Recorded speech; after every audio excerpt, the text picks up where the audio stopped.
эфире новости, в студии Кристина Якупова. Здравствуйте. Спасатели Якутии провели сложную операцию в Кобяйском районе по эвакуации отделившихся фрагментов ракеты-носителя. В республике зарегистрировано 86 новых случаев коронавирусной инфекции за сутки. Православные христиане отмечают сегодня Вербное воскресенье. В Якутии спасатели эвакуировали фрагменты ракеты-носителя. До начала наступления паводка в очень сложных географических и погодных условиях служба спасения, работающая в Кобяйском улусе, вытащила из узкого горного ущелья 2 топливных бака от центрального блока ракеты-носителя «Союз-2-1Б», стартовавшие 25 марта с космодрома «Восточный». Цель была поставлена перед спасателями очень сложная. Обсуждались разные варианты эвакуации отделившихся фрагментов. Спасатели вручную распилили и достали фрагменты. Благодаря профессионализму специалистов теперь ничто не угрожает якутской тайге и реке Дянышке.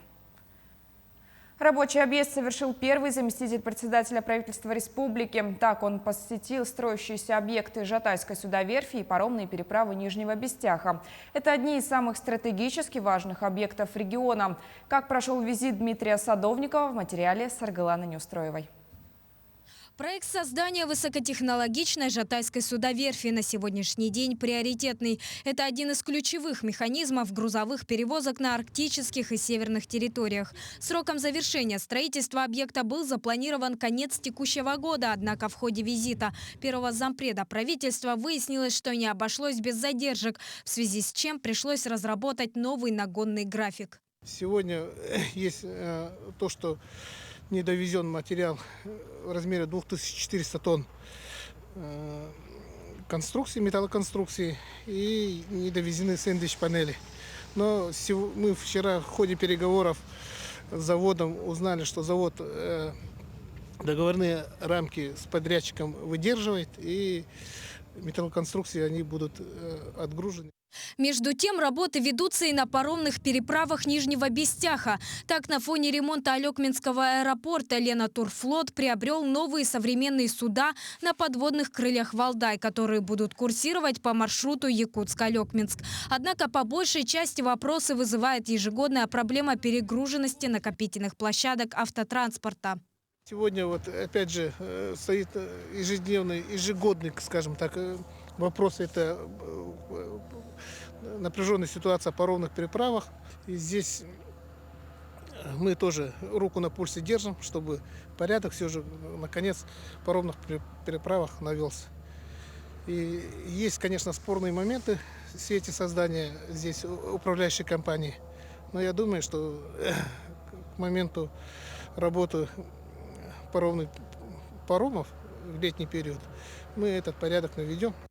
Еще один по стратегической важности не уступающий Жатайской судоверфи проект – грузовой терминал Нижнего Бестяха. Сюда планируют провести железную дорогу, а приоритетными выступят поставки на север. Таким образом, ввод объекта решит множество проблем, в том числе задержек, количество и стоимость продовольственного снабжения Арктики. Грузовой терминал, который в перспективе стоит, это к столетию нашей республики, стратегическая задача наших железнодорожников, речного флота, грузового терминала.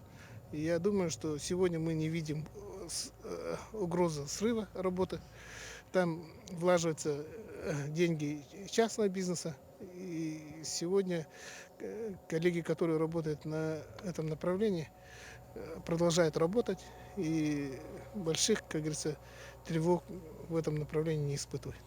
В целом, по словам Дмитрия Садовникова, вопросы и проблемы данных объектов находятся под контролем правительства республики. Для решения некоторых из них уже на месте был дан ряд поручений. Однако своевременное устранение проблем зависит от самих подрядчиков, а сроки ввода объекта и качество выполненной работы покажет время. Саргалана Неустроева, Илья Сыромятников, Якутск. 70% заболевания COVID-19 регистрируются в городе Якутске. Также наблюдается рост числа заболевших среди молодежи и лиц старшего возраста. Об этом сообщил глава республики Айсен Николаев накануне на совещании оперативного штаба по недопущению распространения коронавирусной инфекции на территории республики. Он отметил, что необходимо усилить контроль за деятельностью предприятий общественного транспорта, общественного питания, розничной и оптовой торговли, проводить проверку соблюдения масочного режима, социального дистанцирования, термометрии, дезинфекции во всех организациях, в первую очередь в городе Якутске. На сегодня в реанимации находятся 28 пациентов, из них 6 человек в крайне тяжелом состоянии. Председатель правительства Андрей Тарасенко сообщил, что усиленный контроль за прибытием людей и проверка документов по вакцинированию. Введен запрет на выход из вахтовых поселков, продолжается контроль по месту жительства и на предприятиях за приезжающими из зарубежных стран. Прибывшие обязаны сдать ПЦР-тест и разместить результаты на портале госуслуг. Несмотря на предстоящие майские праздники, в республике пункты вакцинации будут работать и медицинскими организациями будет вестись прием пациентов. На следующей неделе в республику должна поступить очередная партия вакцин. Перед началом длинных выходных вакцину доставят в районы. Тем временем 86 новых случаев коронавирусной инфекции выявлено в республике за минувшие сутки. В Якутске 55 заболевших, в Мегино-Кангаласском районе 10, в Алданском 4, по 3 в Намском и Татинском районах. В Вилюйском, Усть-Алданском и Хангаласском районах по 2 инфицированных и по 1 в Алайховском, Мирнинском, Неренгринском, Сунтарском и Чурапчинском районах. За сутки лабораториями республики проведено 1797 исследований. Всего в республику поступило 114 412 доз вакцин против коронавирусной инфекции. Использовано 92% от поступившей в республику вакцины. К другим темам. Минтранс России направит 2,5 миллиарда рублей на субсидированные билеты из Якутска. Об этом сообщил заместитель директора Департамента государственной политики в области гражданской авиации Министерства транспорта страны Илья Беловинцев. Он подчеркнул, что ситуация по субсидированным рейсам из Якутска для всех категорий граждан будет исправлена. Положение усугубляется еще в связи с реконструкцией ряда аэропортов в Якутии. По его словам, существует комиссия, которая работает над тем, чтобы у жителей Якутии не было ограничений по вылетам. Кроме того, через Якутск будут выполняться субсидированные рейсы из Певека. Илья Беловинцев отметил важность поддержки регионов в решении вопросов доступности авиаперевозок. Молодые архитекторы из разных городов Якутии проходят сейчас в Москве обучение у лучших специалистов в области благоустройства. Инициативу удалось реализовать при поддержке Управления архитектуры и градостроительства при главе республики и Центра компетенций по вопросам городской среды. Итогом плодотворной образовательной программы должны стать заявки на участие во всероссийском конкурсе среди малых городов и исторических поселений на формирование комфортной городской среды. Чему учат архитекторов и какими будут города Якутии, узнаем у Максима Кардозу. Как получить федеральные деньги на благоустройство города? Ответ – с помощью интересного и продуманного проекта для всероссийского конкурса малых городов и исторических поселений. Каждый год Министерство строительства разыгрывает гранты для создания общественных пространств. В 4-й раз свои заявки собираются подать и якутские архитекторы. Чтобы представить жюри наиболее интересные проекты, специалисты из нашей республики сейчас проходят курс по формированию городских общественных пространств в Московской школе архитекторов «Марш». Участие в образовательном курсе дает возможность нашим архитекторам повысить компетенции, получить уникальный опыт обучения методики градостроительных исследований, анализа, вовлечения жителей, социально-экономического моделирования и вообще проектирования современных пространств.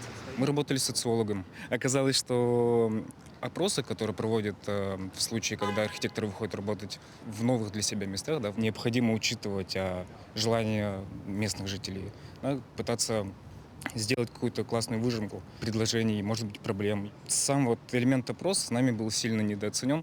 В Москву приехали 23 архитектора из Нюрбы, Алекминска, Алдана, Мирного, Ленска, Покровска. Все они готовят заявки на конкурс от своего города. Команда из Алекминска уже 2-й год разрабатывает проект Мариинского сквера. В прошлом году по пожеланию жителей были выявлены основные направления, которые хотят видеть жители в нашем проекте. Спортивная зона некая, детская площадка, места для более тихого отдыха. Также мы проводим работу сейчас по идентификации территории, то есть выделение некой идентики, что будет именно характеризовать наш город.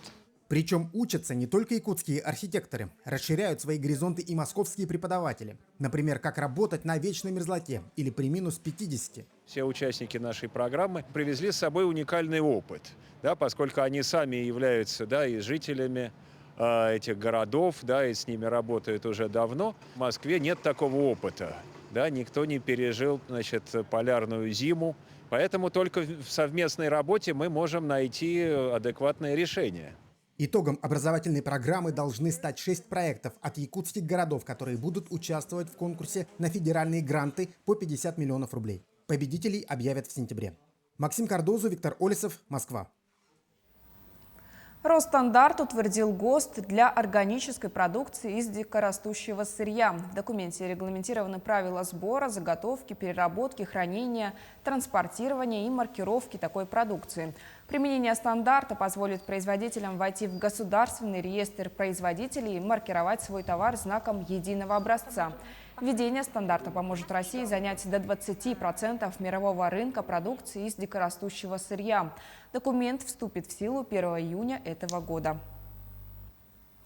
Православные христиане сегодня встречают Вербное воскресенье. Это один из 12 главных церковных праздников.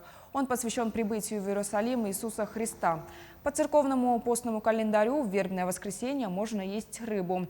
Великий пост закончился в пятницу, но впереди у верующих Страстная Седмица. Воспоминания о последних днях жизни Иисуса Христа и его страданиях. Сегодня патриарх Московский и всея Руси Кирилл проведет литургию в столичном храме Христа Спасителя. В Якутске проходит второй заключительный этап отборочного турнира по национальному многоборью на игры Дыгына. Многоборцы Якутии разыграют оставшиеся 3 путевки в финальную часть состязаний, которые пройдут этим летом на арене Усть-Хатын в дни празднования национального праздника Исех-Туймады.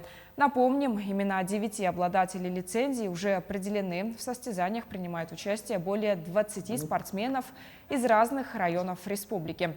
Атлеты будут определять сильнейших традиционно в 7 видах национального многоборья.